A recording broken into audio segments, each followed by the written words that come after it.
Shahayam Kanaway Tilikam, Naga Mislike Kabashlush Tumtum at Saiga Chaguyo Kakson, Naganim Greg, Naga Sawash Ilihi Tilikam, Ankiri na Ul Tilikam Flaska Mislike Equa Kaba Eth Wimas.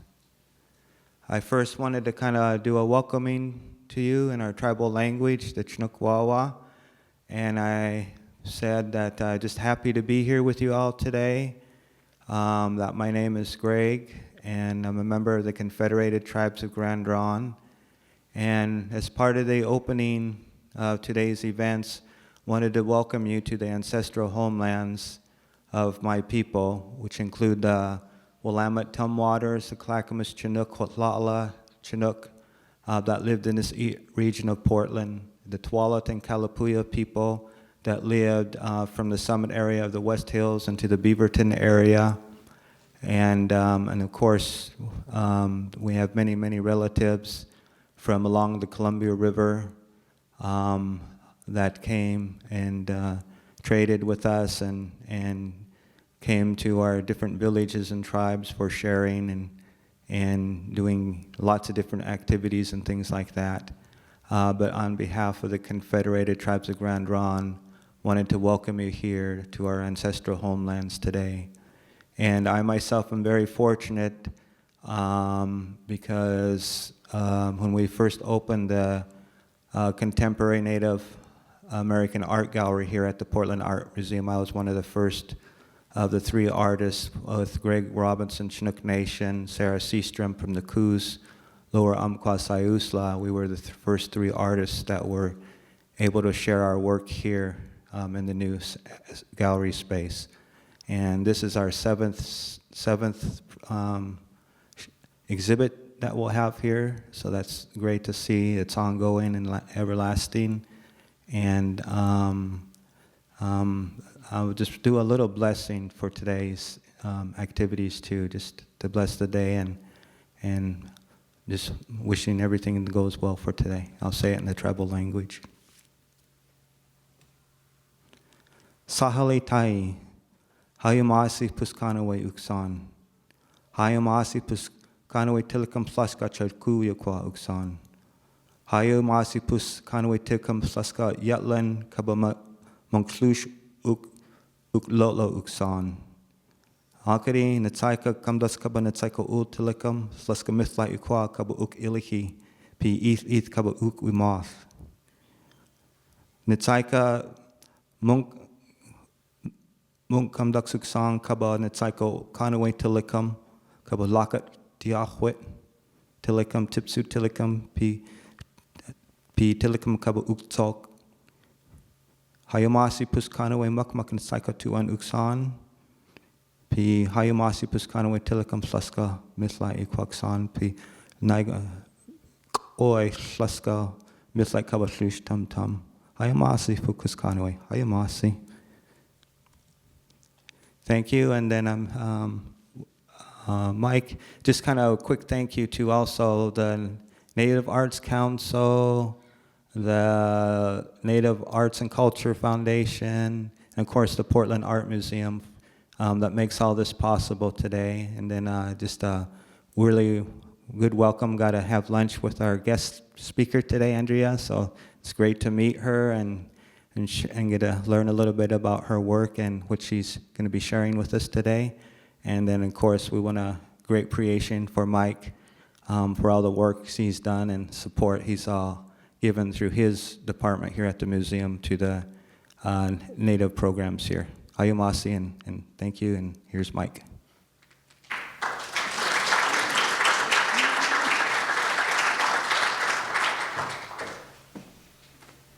Thank you so much, Greg. It's so wonderful to have everyone here today for today's program and lecture. I want to give a brief introduction, but also just we will thank a lot of individuals multiple times, but that's okay. So enormous thanks again to Native Arts and Cultures Foundation, who really have made this specific exhibition possible, introduced us to Andrea, who's here with us today, and have really just been such incredible partners here here at the Portland Art Museum for us. And then the Native American Art Council, and there are many people here from that group and also supporting the programs, these exhibitions, and a lot of the relationships that we just try to make sure that we're, building between communities and the museum. So thank you to everyone from the Native American Art Council. Andrea Hanley is an arts advocate with 3 decades of professional experience in exhibition development and arts management, primarily focusing on American Indian art. She's currently membership and program manager at the IAIA Museum of Contemporary Native Arts in Santa Fe, New Mexico, and her career has been guided by the work of contemporary American Indian artists and the American Indian fine art field. It's been such a pleasure working with Andrea with this program, with this exhibition, which just opened yesterday up in the Center for Contemporary Native Art. So it's my honor to have her in town and to introduce her and welcome her on stage. Andrea Hanley, everyone.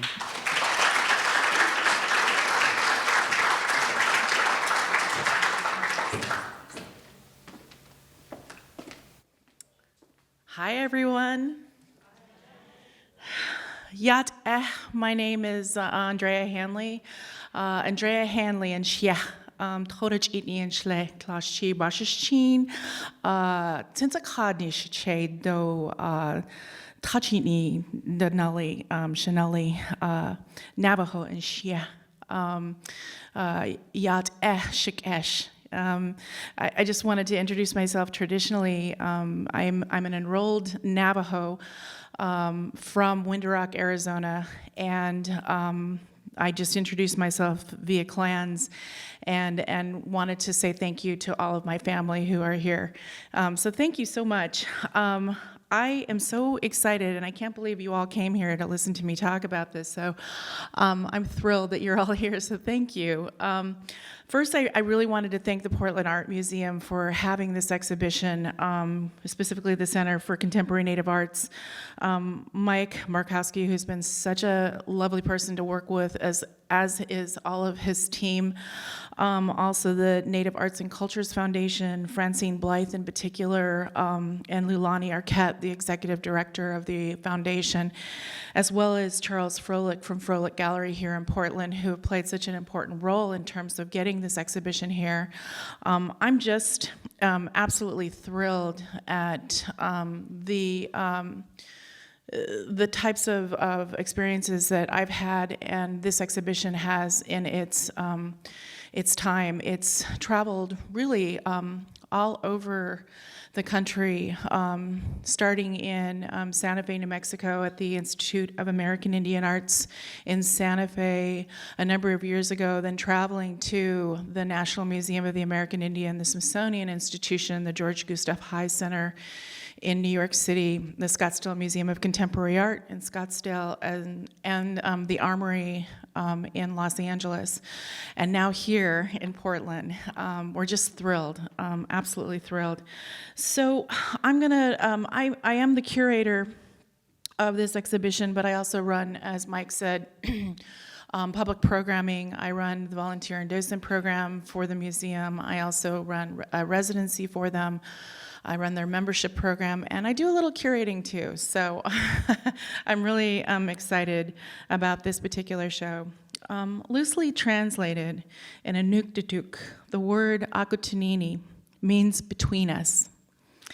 The exhibition chronicles a visual dialogue between an Inuk grandmother, mother, and daughter, Pitswalak, Ashuna, Napachi, Putagut, and Annie Putagut, and their artworks provide a personal and cultural history of 3 generations of Inuit women whose art practices include autobiographical narratives and have chronicled intimate and sometimes harsh memories and historical resonant moments. And the prints and the drawings on view include sardonic references to pop culture, which infuses everyday life in Kinngait, which is actually the word for Cape Dorset, and nuances depictions of family and village life. Kinngait is a remote Arctic community located on Dorset Island near the Fox Peninsula, in the southern tip of the Banff Island in Quick-Quaqualuk region of Nunavut. That's easy for me to say, Canada. And the region is known internationally for their artwork produced in places like the now famous Kinngait Studios, the West Banff Eskimo Cooperative, since the 1940s. Pitselak, Napachi, and Annie are among their most well-regarded artists from this region. The works on display in this exhibition are on loan to the Museum of Contemporary Native Arts from two lenders, actually. So one is Ed Guarino, and Ed Guarino is a retired public school teacher from Yonkers, New York. And Guarino is an author, an educator, a lecturer, a collector specializing in Native American and Inuit art. And he writes a monthly column for Native Art and Cultures for different galleries in the Southwest. He's also appeared in a number of different Native arts publications, which we're really excited about. And his work, the collection itself has been, his collection in particular has been exhibited at the Museum of Contemporary Native Arts, the Venice Biennale, the Brooklyn Museum, the National Museum of the American Indian, the Smithsonian Institution, the McMichael Canadian Art Collection, the Art Gallery of Alberta, and Vassar College. I affectionately have kind of said that he's sort of the Herb Vogel of contemporary Native art. And he's collected more than 1,000 Native American paintings, drawings, and ceramic works with an emphasis on Inuit work. Other works in the exhibition have been on loan by Dorset Fine Arts, the marketing division of the West Banff Eskimo Cooperative located in Toronto, Ontario, Canada. So Dorset Fine Arts was established in 1978, and it's located in Cape Dorset, Nunavut. The cooperative is really a unique among Arctic cooperatives for its focus on arts and the artists in its communities. And what I understand right now is that really Cape Dorset is probably Canada's #1 arts community, which I think is really interesting. I think with like it's like a really wild number, like 30% of their population are artists, which I think is really, really interesting.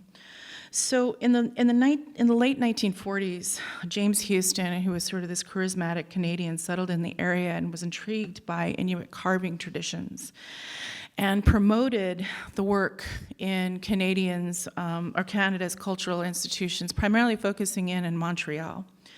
So by the late 1950s, he had founded the West Banff Eskimo Cooperative, and his successor, Terry Ryan, worked to establish a business arm for this studio in the 1970s. So Cape Dorset then became the capital of Inuit art. The annual graphics collection from Cape Dorset has been released annually since 1959, and the cooperative also represents many acclaimed sculptors and drawing artists as well. The work is very distinctive in this particular region, specifically looking at things like stone cut and lithography are produced in the Kinngait Studios, which is the oldest art print shop in Canada. So Dorset Fine Arts was created to develop and to serve the market for Inuit fine art produced by artist members of the cooperative. So the sales and the exhibitions of prints and drawings and sculptures are made through Dorset Fine Arts showroom in Toronto to galleries and museums, actually all over the world. So I'm going to talk a little bit about the planning of this exhibition and then go on to talk just a little bit about some of the pieces that are in the exhibition. It was about 5 years ago, after ongoing discussions with Ed Guarino about his vast collection of Inuit art. So this led to finally me traveling to New York and visiting Yonkers with the past chief curator of the museum. Her name is Candace Hopkins, who is First Nations and actually is a really important contemporary Indigenous curator who has gone on from our museum to do things like the Toronto Biennial and Documenta, among a number of other really wonderful and important projects, and so we were really excited to be able to go together. So we went to Ed's apartment to look through drawings and paintings and prints and pastels and paintings by Inuit artists. And it was just sort of crazy to go to this tiny little apartment in Yonkers and start pulling archival boxes out from underneath the bed, and then kind of opening one and just sort of like layers upon layers upon layers of one masterpiece after another was just sort of this, I think, one of the best things that I've ever done in my career. It was just amazing. I mean, and for me to have to be able to pick these pieces up and kind of set them down and then take a photograph of them with my phone, and then to listen to Ed talk about real specific pieces, I thought was just, a one-of-a-kind experience. It was just absolutely phenomenal and so much fun. It was great. It was really, really great. Ed, again, as I said, is a retired high school teacher. And the fact that he's been so adamant and so thoughtful about the collection, I think, is really a testament to him and to what he's doing. It's a really important collection, and actually, as I've said, has started to really kind of make its rounds in the world, which I'm just thrilled about, all through this little apartment in Yonkers, which I think is so amazing. So I always have been a huge fan of Annie Putagut, who is the daughter, the third in this. There's a grandmother, there's a mother, and a daughter. And I originally kind of wanted to think about doing just a specific exhibition on her, but as I was going through and kind of reviewing all of this work, I just was sort of in awe with all of the artists that were in this sort of Cape Dorset region, in particular her family.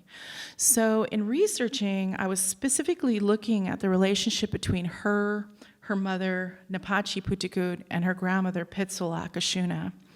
And as I worked on this exhibition, I followed a sequential study, arranging the exhibition by grandmother, mother, and daughter. To me, this exhibition really serves as a reflection on the role of narrative between 3 generations of Indigenous women, all from one family. As a Navajo woman, I'm really drawn to this very strong family voice within a tribal context, which started in 1904 and unfortunately ended in 2016. So coming from a matrilineal tribe myself, I feel like this exhibition really accurately represents contemporary Indigenous feminist discourse at its finest. Standing in the gallery, and I'm so excited about this neat little gallery that the Portland Art Museum has here that the exhibition is in, because it's a smaller space.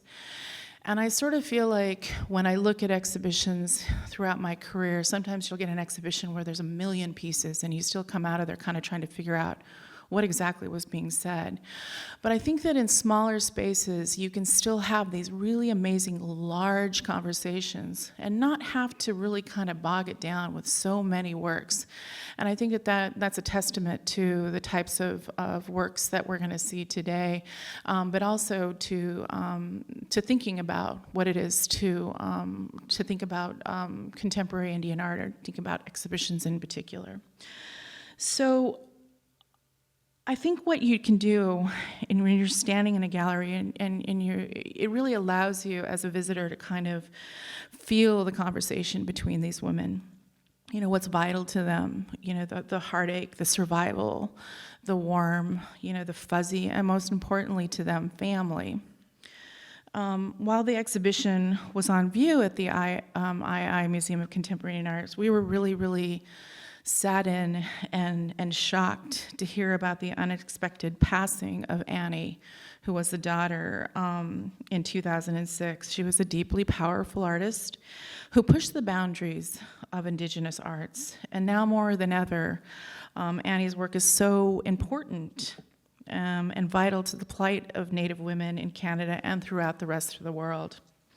So we're going to get on to Pitsulak. So Pitsulak Ashuna was born in 1904 on Nottingham Island in the Hudson Straits while her family was en route to Sikluk on the north coast of Arctic Quebec to the south coast of Banff Island.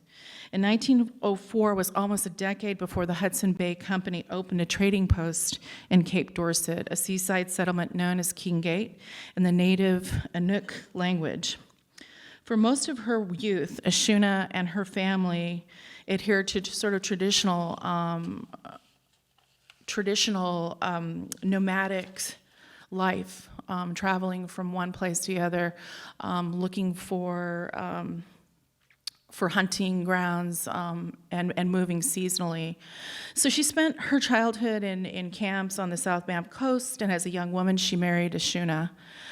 She was a mother of several Cape Dorset artists, the Ashunas, Atochi, Kamwartok, Kaka, Kaiwak, and Napachi Putagut. Pitzelak was among the first of Cape Dorset to begin drawing and the most prolific. Her vast legacy of original work now resides on long-term at the McMichael Canadian Art Collection, where it continues to be photographed, documented, and exhibited. Pitzelak was really an icon of Inuit art and among the first generation of modern Inuit artists to depict life as it once was in the Arctic. So she drew on her memories to produce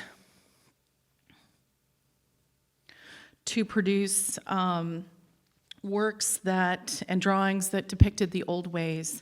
So during her 20 years of practice, she started when she was 50 years old, she created a vast document of life as she saw it and made over a good 7,000 pieces. Again, she began her career when she was 50 years old, and by the time she ended her career, she was accepted into the Royal Canadian Academy of Arts, and she was also awarded the Order of Canada in 1977 for her work. As Ed Guarino had talked about, he said, encountering her work for the first time was a revelation to me. I found much of Pitzelak's art nostalgic and joyful, and particularly fascinating by works whose imagery seemed to float on the page, creating sort of this surreal quality. Pitzelak lived her life with a certain vivaciousness, and in the book, Pitzelak Ashuna, Life and Work, curator Christina Lalonde provided a background for the genesis of her name. In Inuk, the language of the Inuit, Pitzelak means sea pigeon. And the artist likes to say, when I see Pitzelaks over the sea, I say, there goes those lovely birds, that's me flying. Pitzelak really lived a life that was really far from ordinary, and remarking once that I have lived an unusual life, being born in a skin tent and living to hear on the radio that 2 men have landed on the moon. I connected with many pieces from her later works, but specifically focused in on the 1960s to the 1980s. Her line and her expressive use of color lends to really the atmospheric quality to the work. Energy, simplistic, emerged from her wonderful sense of form and placement. And as she described her practice as recording the things we did long ago before there were white men. So this one particular piece is called Dream of Motherhood. It was done in 1969. And at that point, Pitzelak was already 10 years into her career. This particular piece, I think, really demonstrates this bold drawing style, a masterful understanding of both form and design that characterized her practice. So depicted in this scene, a woman is dreaming. And atop her head are 2 smaller figures, a woman dressed in a amoti, which is an Inuit woman's parka, with a child in her hood. And the amoti are ingeniously designed so that hoods can carry a child and keep them warm. And these particular parkas are synonymous with motherhood. Parka, or Pitzelak actually gave birth to 17 children, and so motherhood and children are really central matters in her works.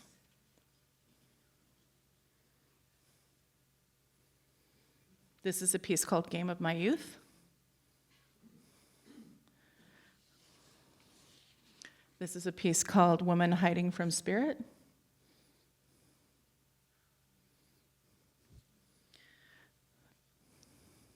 Family Camping in Tunic Ruins.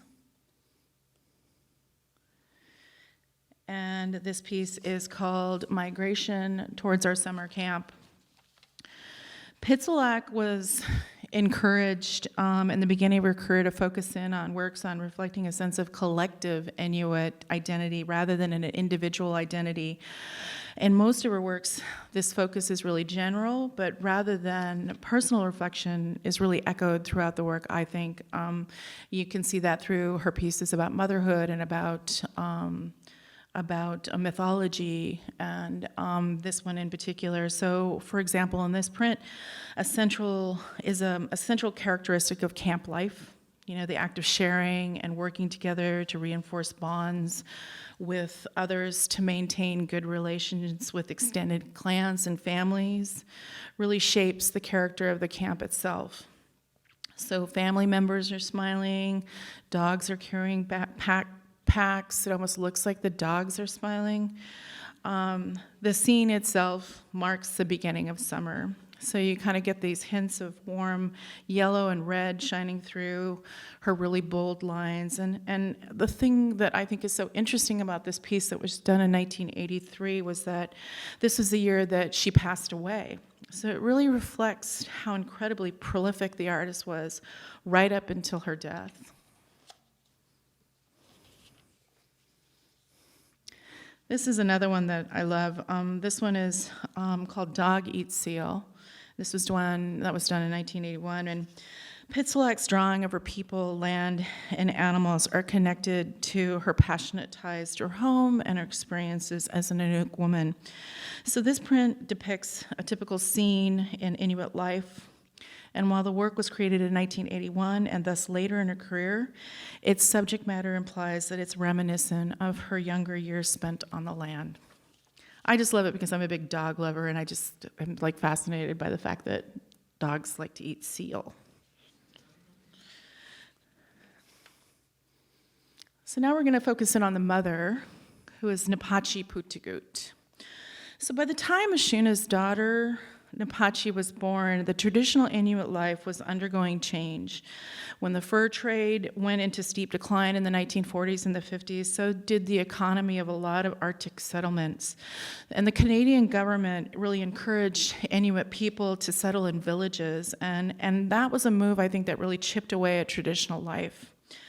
Napachi was born at Saco in a traditional Inuit camp on the southwest coast of Banff Island in the Northwest Territories in Canada.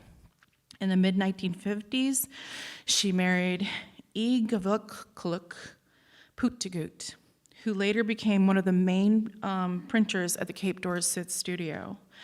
Since 1960, her work has been included in almost every annual graphic collection from the Cape Dorset print series. Napachi and her husband then moved to Cape Dorset in 1965 and participated in acrylic painting and drawing workshops established by the West Banff Eskimo Cooperative. And her interest in landscape and Western notions of spatial composition grew out of this experience. Napachi worked directly in the print medium and experimented with life drawing as a preparatory stage towards a print image. Later in her life, Napachi began to create drawings documenting life as it was once lived by her people and creating a body of work which had not been seen before.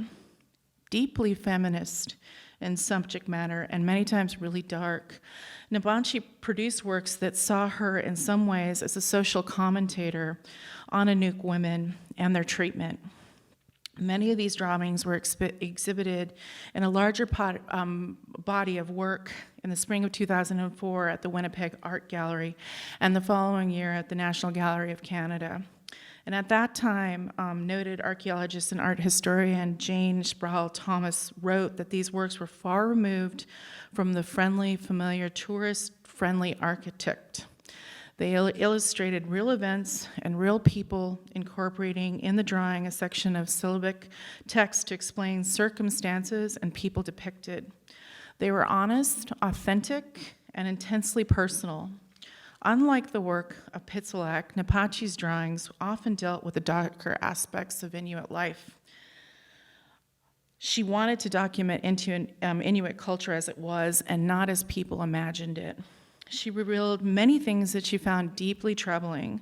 So Napachi's drawings and prints presented survival in the harsh Arctic environment, contact with non-Inuit myths, legends, local history, singing, dancing, athletic contests, scenes of hunting, fishing, engaging tradition, mythological figures, as her mother did, but she also accomplished this in ways that featured unusual perspectives and details.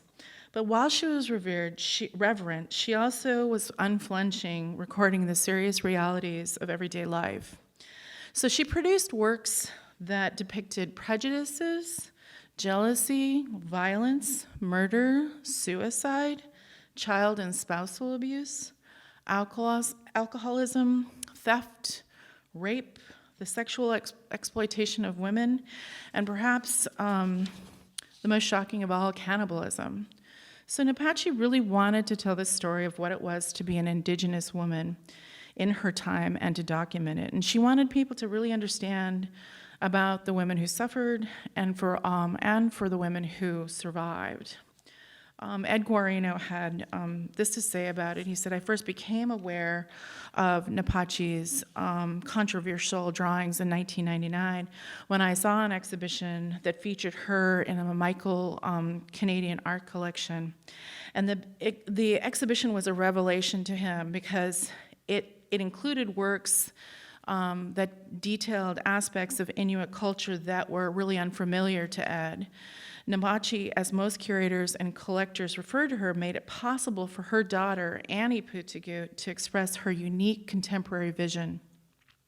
She was the first artist, Gallery Pat Fahey stated, to liberate drawing in Cape Dorset from an expected style and subject matter to traditional images and leading the way for so many. Equally important is the fact that without Napachi's documentation of traditional Inuit customs and history, they might be lost to future generations.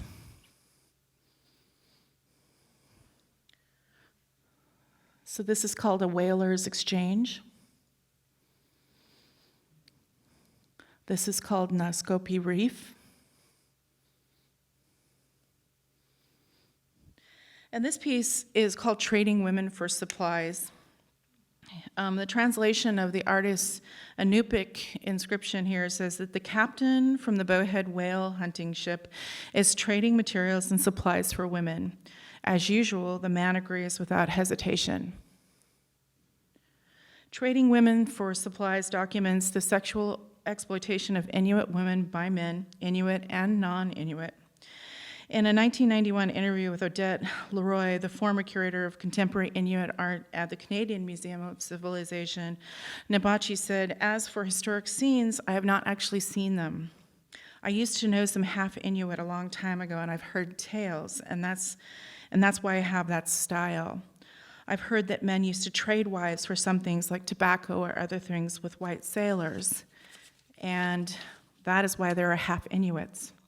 It's because sailors used to want women for an exchange of things, even if a woman had a husband. I have depicted that scene from things I've heard about in the past because I've seen something like that, and not because I have seen something like that happen." This is called Alcohol.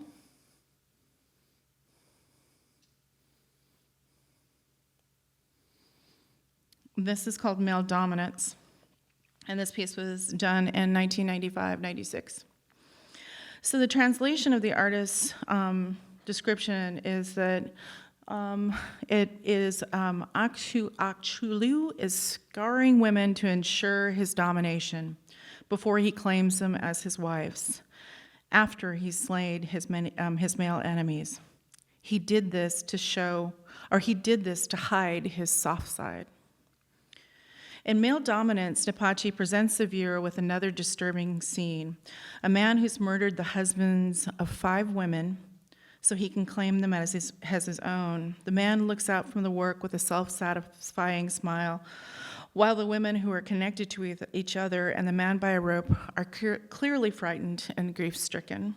Inuit women were often abducted against their will to become a man's wife. Sometimes, if a desired female was already married, a man would simply kill her husband and claim her as his own. Considering the vast expanses and harsh environment of the Arctic, there wasn't much a woman could do at that time.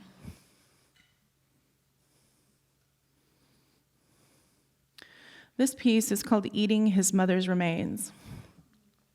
So this piece in Inuk, the transcription says, he's chopping up and eating his mother's rump before leaving. He's also preparing to take human remains by wrapping them in sealskin and using rope to bind them.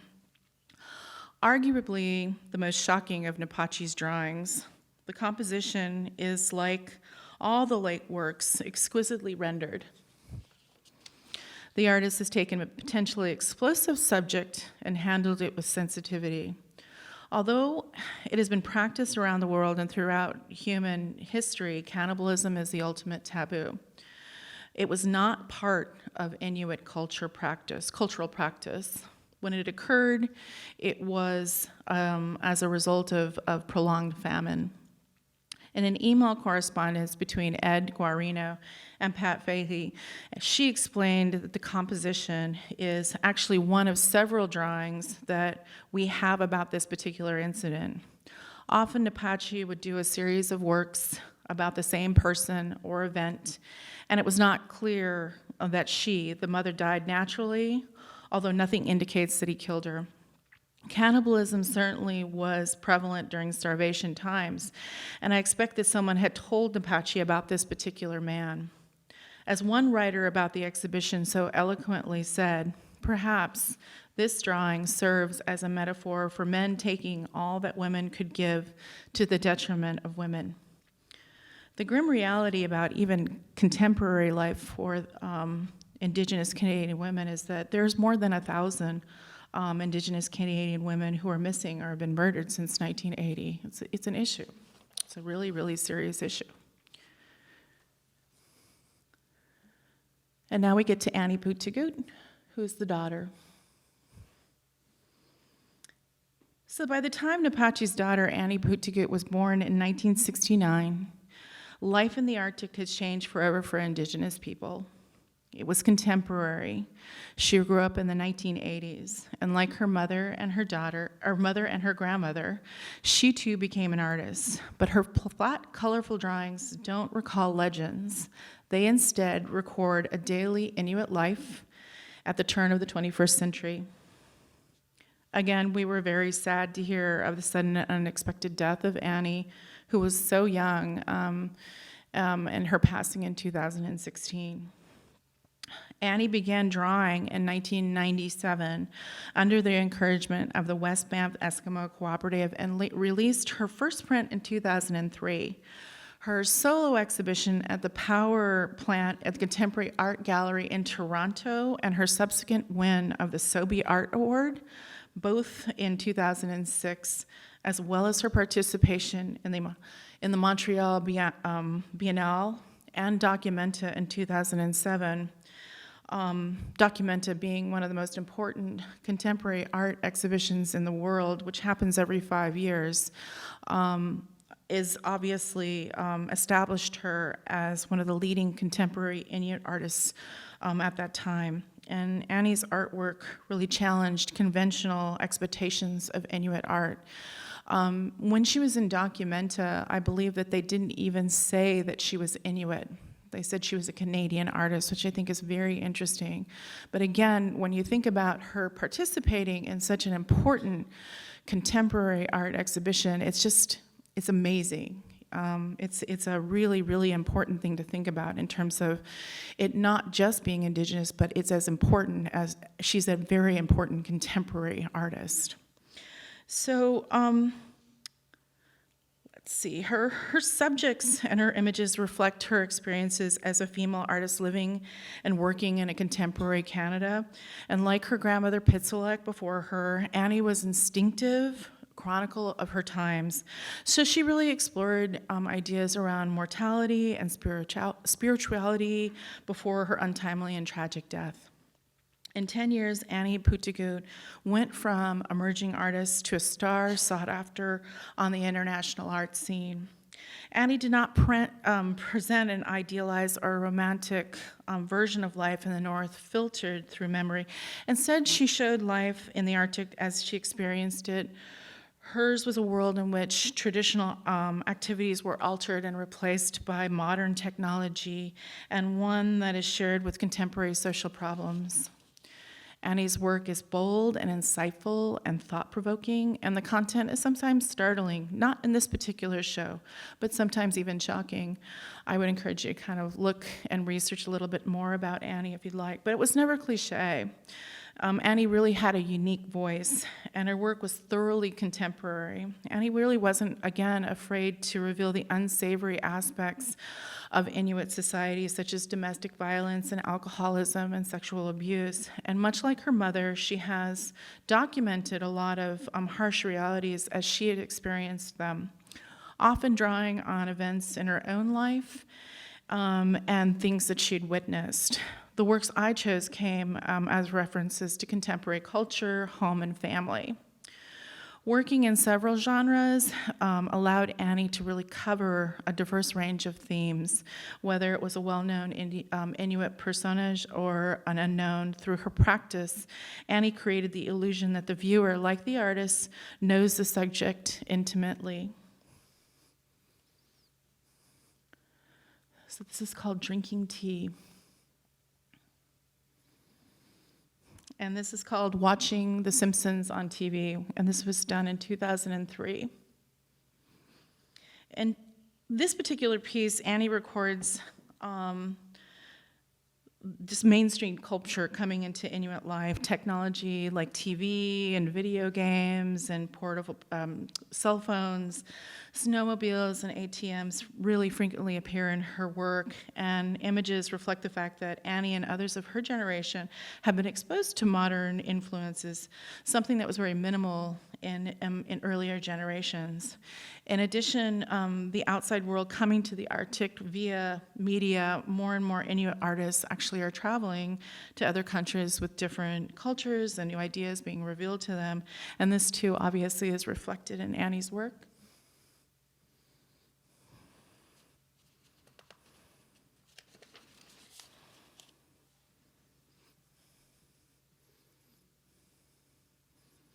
This is called Family Sleeping in a Tent. She always liked to, a lot of her works always had like a clock that was drawn in, and I can't remember who had talked about it, but someone had said that she liked to include clocks in the work because she wanted to make sure that people or the viewer understood that Inuit people understood the concept of time.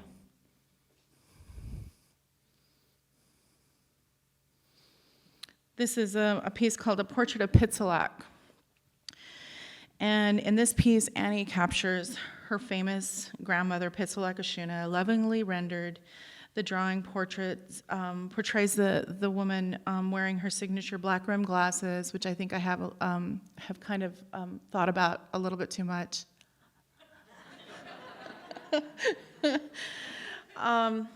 The only image on the paper is that the Pitselak is standing on this small patch of rocky soil, and the visitor focuses on details of the individual. So the polka-dotted headscarf, the face, the black jacket over the flowered skirt, and a cane. And the work is at once a remembrance of a beloved family member, the likeness of a celebrated artist, and a portrait of old age.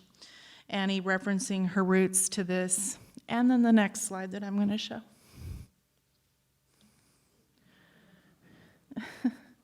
And this is Pitselak's glasses, and this was done in 2006.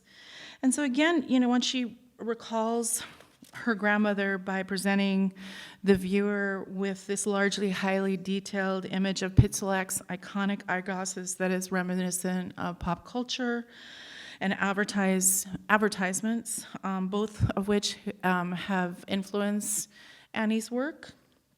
And in this particular piece, the artist has really kind of subverted the common Inuit printmaking practice of isolating one iconic image and replacing it with an unexpected depiction of Arctic wildlife with a modern functional object. In doing so, Annie has created a contemporary still life that is also a moving symbolic portrait of a beloved family member who passed.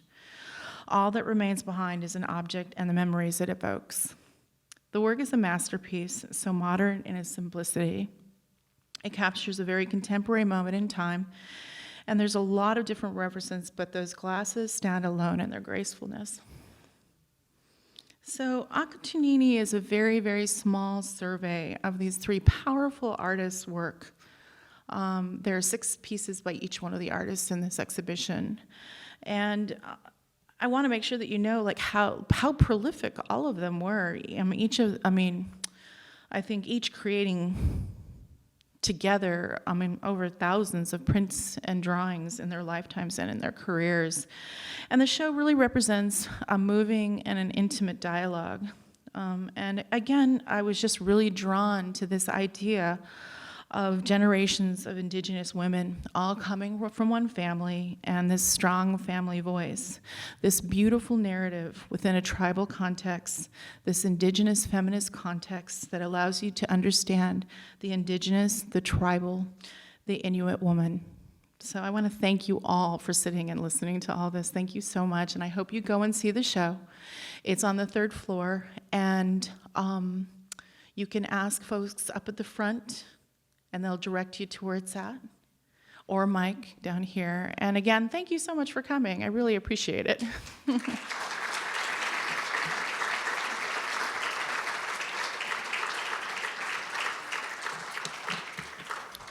Hi, thank you. First, I just wanted to make a comment about the clocks, because I just deeply remember an Edward Curtis photograph where some Piegan people were in their living space, and they had a clock, and he burned it out of the photograph because he didn't want people to think that they were technologically skilled. Interesting. But anyway, my question is about the age difference at which each generation passed on.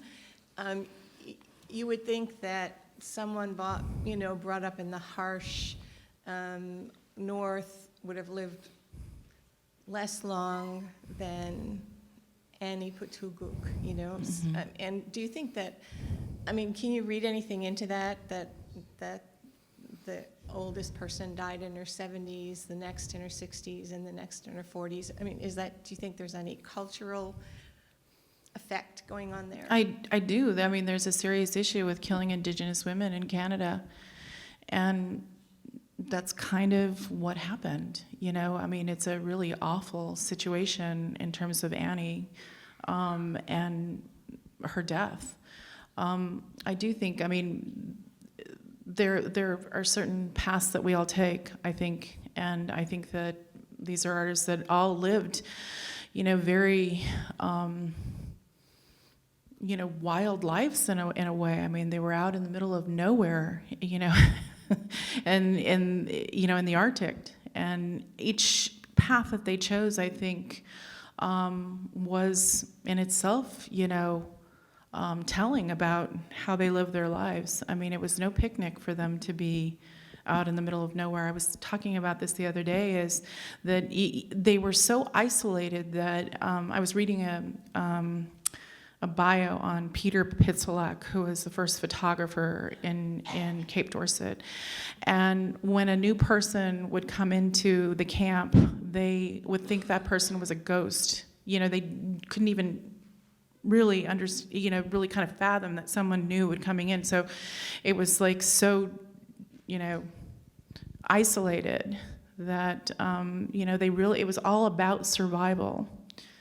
And that's kind of one of the things that I took away from how they all lived their lives, is that this was a really serious survival, and they did all these different things in order to maintain their livelihoods and support their children. And Pitzelak's husband passed away very early. She had 17 children, not all of them who survived.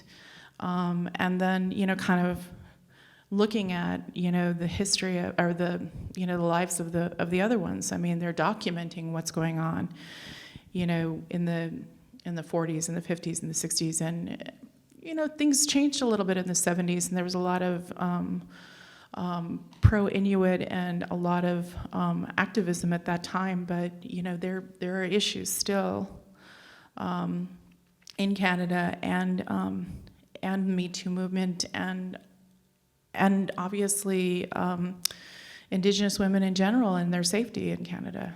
It's always been an issue, and I think that's what they were trying to say a lot of times, or the mother was trying to say. Thank you very much for your talk, and we're looking forward to seeing the exhibit. Oh, good. I learned very recently that in looking at work of the Chinook people who are native to this area, that I think the numbers 3 and 5 were important, that you would see things, or that those numbers were important. I wondered if in looking at these works, if there's anything equivalent, like in terms of if there's certain symbols or certain ways of representing that are meaningful that we wouldn't, without knowing that culture, recognize. I am not sure about that. And again, this was new to Cape Dorset. I mean, creating prints and working in this way was a way for them to survive after the fur trade died. And so this was sort of something that came onto them. And so I'm not sure in terms of traditionalism or cultural types of ways of looking at work. There are specifics in terms of like threes or things that are particular to, for example, my tribe, like not weaving in the evening, or what I mean, what I'm saying. And so I would have to probably do a little bit more research, but I think it's really interesting. There's certain because there are certain things in all cultures that I think that probably adhere to, regardless of whether or not it's a very contemporary medium like printmaking. So. I noticed in the mother's works that there were script underneath, and it was undecipherable. What is that? Is that? It's an Inuit syllabary. It's their alphabet, and so that's what I was transcribing. That she would write underneath basically what was happening, and so that's the Inuit syllabary. And if you go into the exhibition, you'll see that we, in particular, I don't know if they have one on this, that they always signed. You can kind of see down here. Mm-hmm. That's the Inuit for Annie.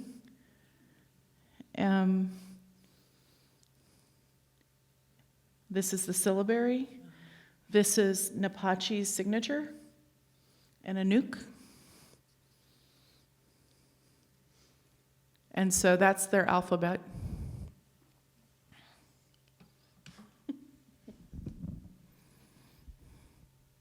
Any last questions?